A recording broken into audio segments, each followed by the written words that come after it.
Today in Washington.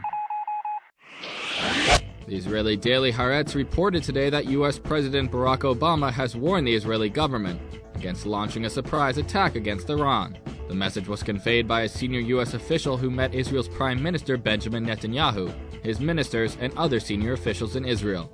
At the same time, an Israeli public radio report said today that top Israeli officials assured CIA chief Leon Panetta that the Jewish state would not carry out a surprise attack against Iran.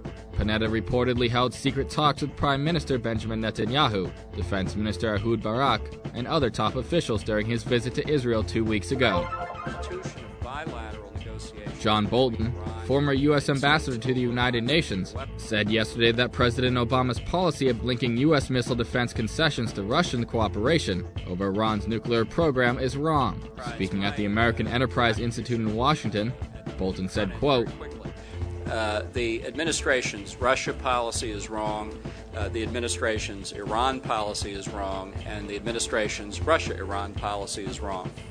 Bolton, who was appointed to the UN by former President George W. Bush, criticized Obama's shift from Bush's unilateralist approach vis-à-vis Iran in order to strike a grand bargain with Iran.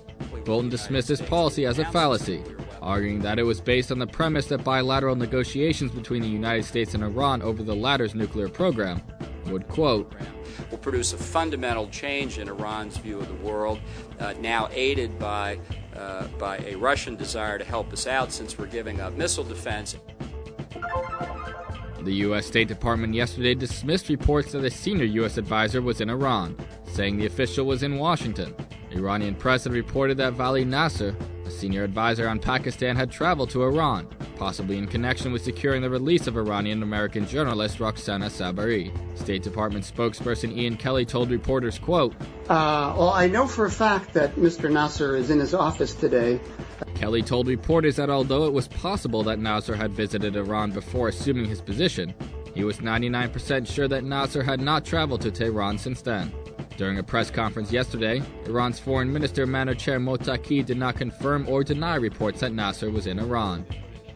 These stories and more at TelevisionWashington.com.